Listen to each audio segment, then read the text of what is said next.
at the time when, in the Northern Hemisphere, the grandiose battle for the Atlantic reached its turning point. Walker's Limited shipyard in Maryborough, Australia, laid down frigate HMAS Diamantina. By the moment of her launch, the Atlantic was basically clear of German submarines, thanks in no small part to British River-class frigates. Now their Australian sister-in-arms was to participate in the final act of World War II. The frigate was commissioned in April 1945. Diamantina took part in operations against Japanese troops in New Guinea, near Solomon Islands, and Bougainville Island. Diamantina has, in my mind, three claims to fame.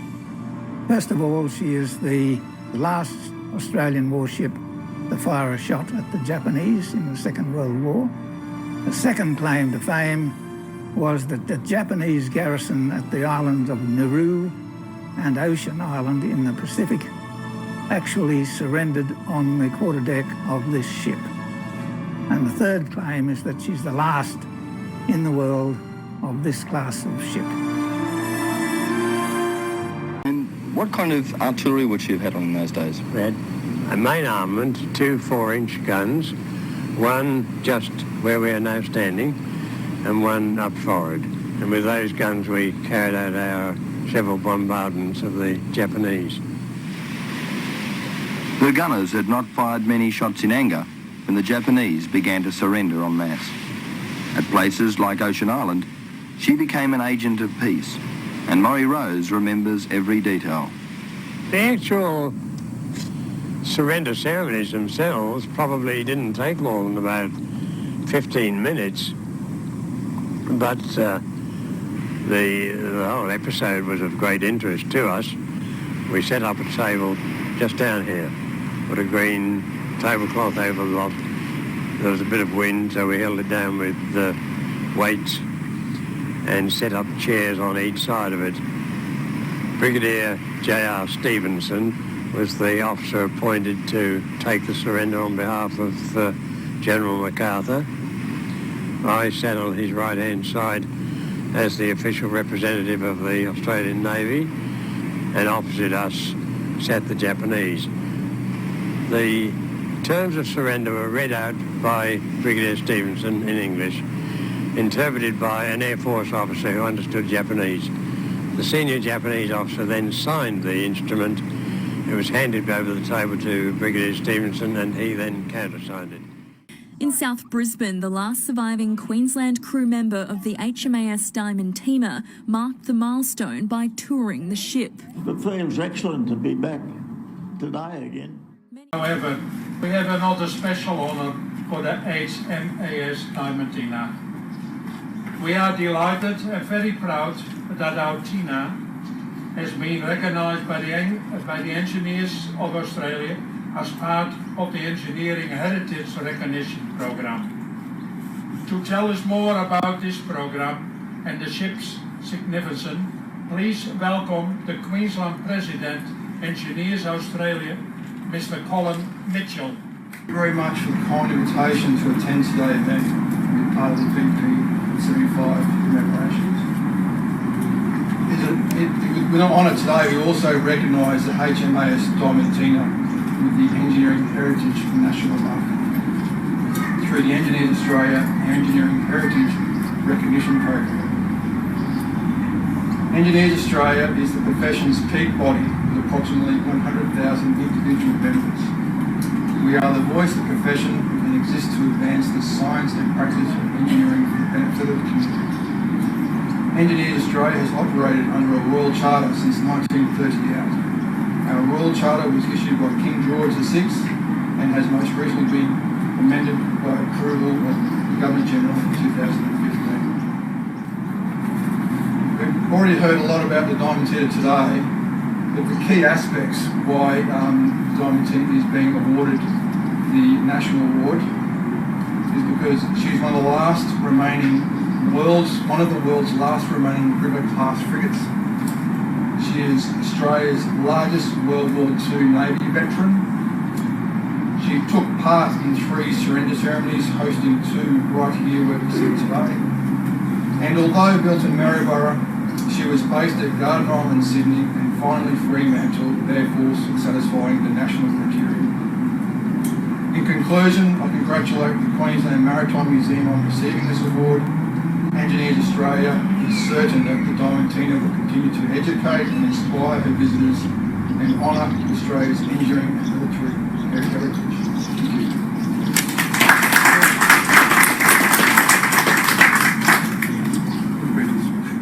I'd like to invite His Excellency to unveil the heritage marker. And as a former stoker, who knows Diamantina engine room inside and out. I would like to invite Bill McDonald to join the Governor for the unveiling. Please do.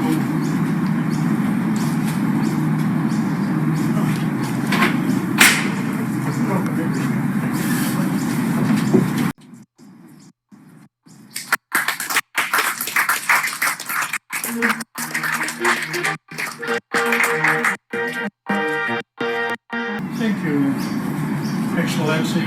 Thank you, Bill McDonald, for unveiling of the beautiful award from the Engineers of Australia.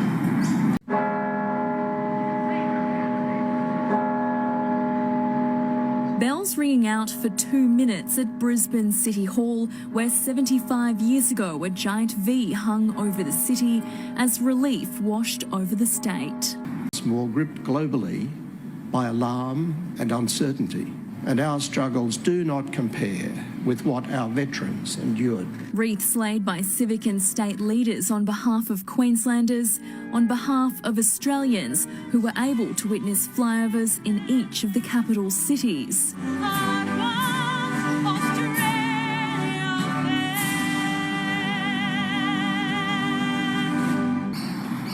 Engineers Australia President Mr. Colin Mitchell, distinguished guests, ladies and gentlemen, it is a great pleasure to join you today at the Queensland Maritime Museum to celebrate the 75th anniversary of victory in the Pacific. I at once acknowledge the traditional custodians of these lands and extend respectful greetings to elders and emerging leaders. The Japanese surrender, announced on the 15th of August 1945, gave rise to joy and celebration among war-weary Australians after years of conflict, fear of invasion, courage and sacrifice. It was peace at last. Today, we are privileged to commemorate this major anniversary on the deck of this Australian frigate which served in the Pacific War, and in company with representatives of the Royal Australian Navy, including the RAM Band. HMAS Diamantina has impeccable Queensland connections, as you've heard. Named after a Queensland river that bears the name of the wife of Queensland's first governor, and built, launched and commissioned here in Queensland.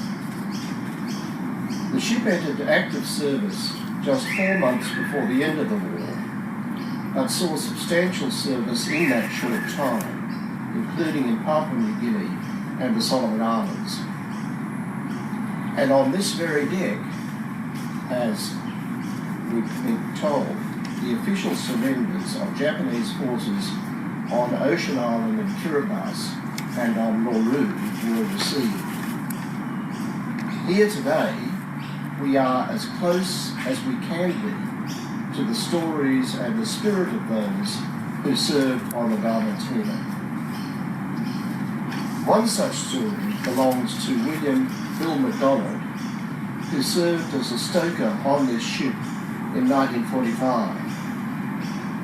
Bill is the last surviving sailor to have served on the Diamantina, and we are delighted to welcome Bill back to the ship today after his earlier visit on the 15th of August itself. We're able to commemorate VP Day on the Diamantina only because of the marvellous dedication and hard work of the Queensland Maritime Museum in preserving for posterity and in such wonderful condition a vessel of this size and historical significance. Importantly, This achievement has been recognised by Engineers Australia with a well-deserved Engineering Heritage National marker, which I look forward to unveiling in a short while, along with a new interpretive panel. I thank Engineers Australia for awarding this honour. As patron, I extend my sincere thanks to all those who have contributed to the preservation of the Diamantina over the decades. Members of the museum board and staff, the museum's volunteers, sponsors and donors. Together, they have allowed us to commemorate the 75th anniversary of victory in the Pacific in this remarkable fashion today. And the museum's legacy project, in partnership with the Zero Divide Production Company, will vividly remind current and future generations of the great debt we owe Bill McDonald and all those whose service and sacrifice at sea brought peace to Australia in August 1945. Lest we forget. My name is Bill McDonald, and my age is 94-year-old, and I joined the Navy in 1943. And the ship I went on to was the HMAS Diamantina, which I was a stoker, and I worked in the engine and boiler rooms.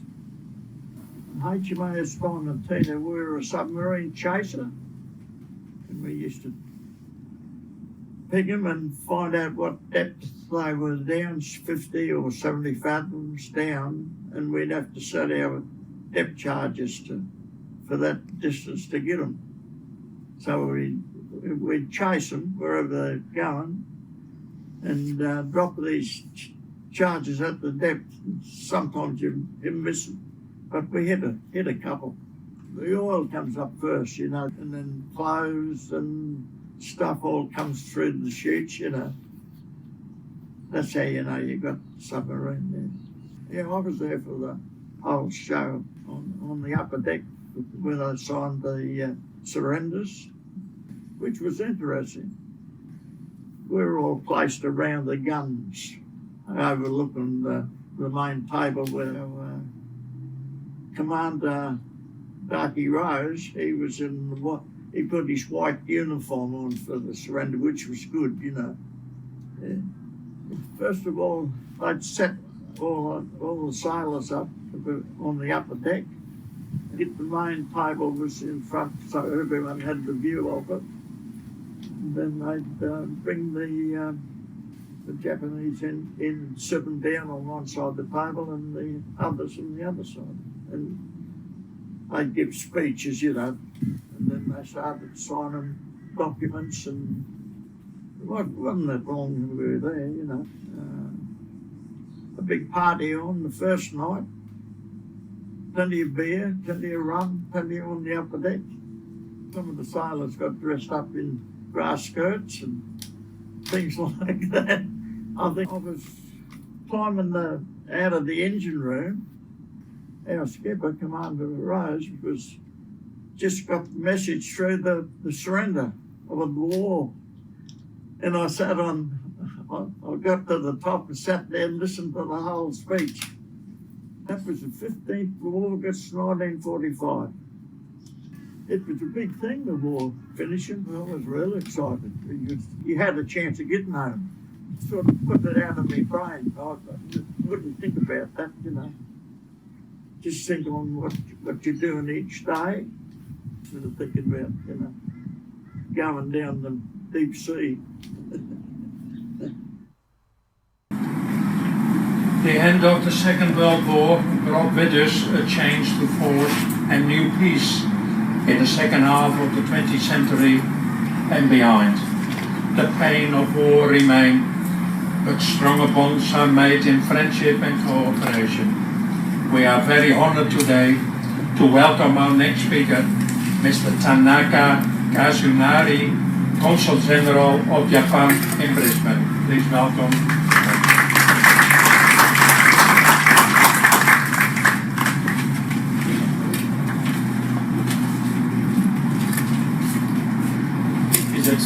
Honorable Paul DeGiorgi, Governor of Queensland, Mr. Iwata MP, Member of Grievance, Councillor Angela Owen, Councillor for Cullen Vale Ward, representing the Right Honorable Adrian Shurina, Lord Mayor of Brisbane, Commander Gerald Sabakis, Commanding Officer HMAS Morton. Ladies and gentlemen, good morning. Good morning.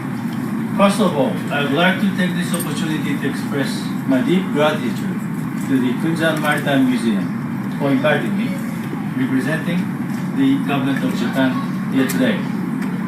I am honored to join you in commemoration of the 75th anniversary of the end of World War II.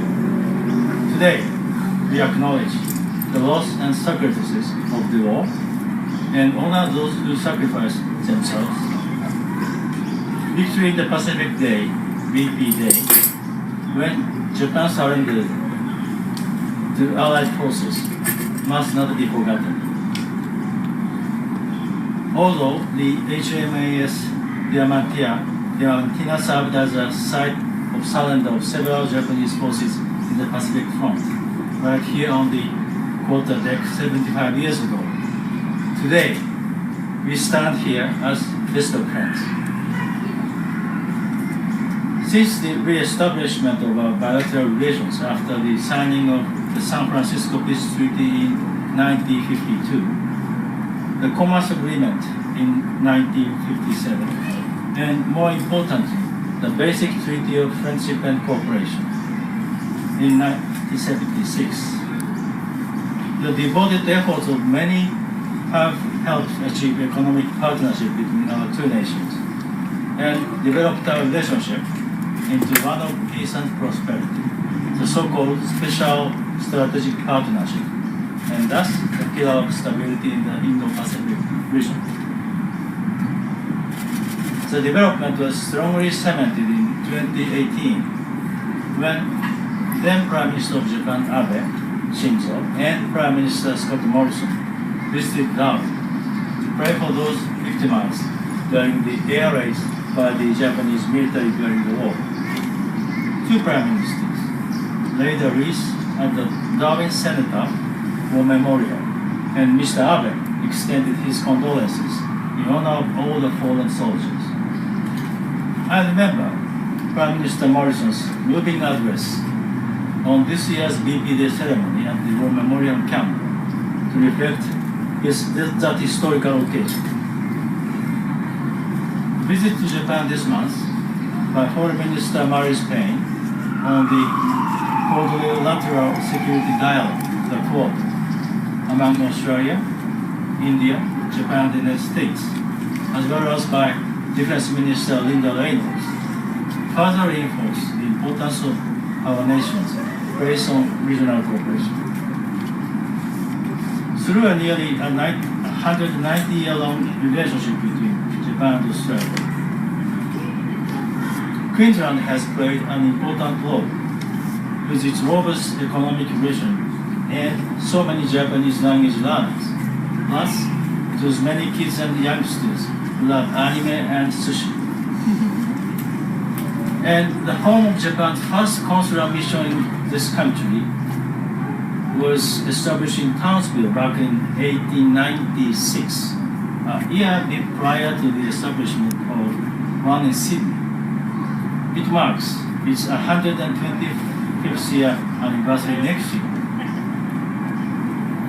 Also, during World War I, Japan and the Commonwealth were even allies with the Anglo-Japanese alliance, and we should note that the first Anzac convoy going to the European battlefields on board HMAS Melbourne were escorted by the Japanese Imperial Navy cruiser Ibuki.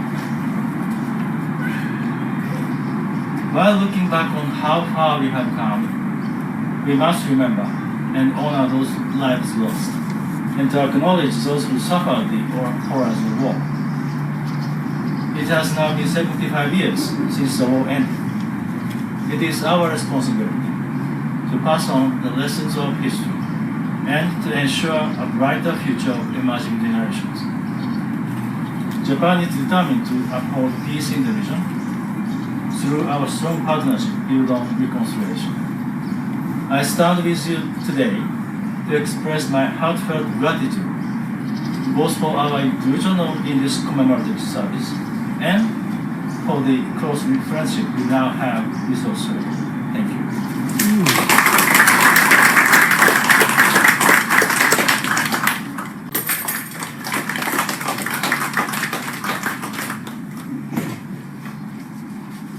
I would like to welcome Mrs. Wendy Taylor, President of the RSL Southeast District, to read the oath. Please stand for the oath, which will be followed by the last post and 1 minute silence. Wendy.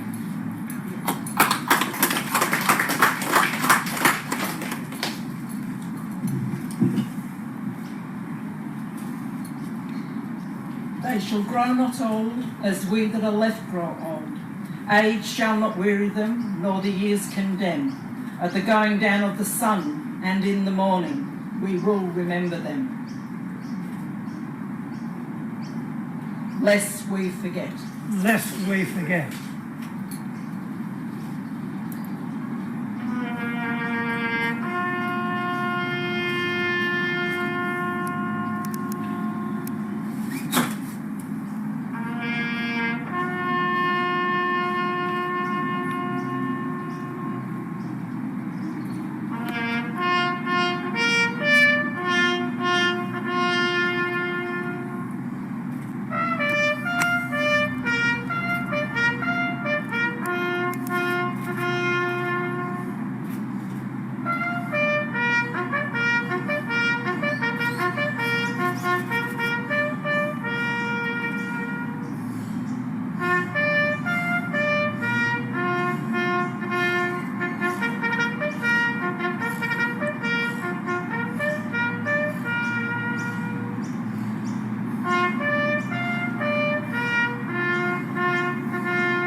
Two paintings of this. One of them is in the Australian War Memorial, which is where the artist Dale Marsh originally donated it, and then he very generously did another one for us.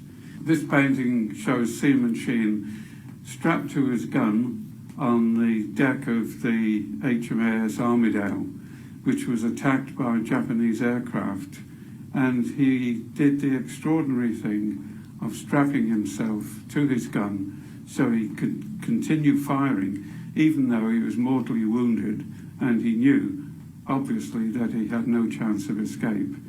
In our painting, the water is covering his feet. In the painting in the Australian War Memorial, you can see his legs and feet quite clearly.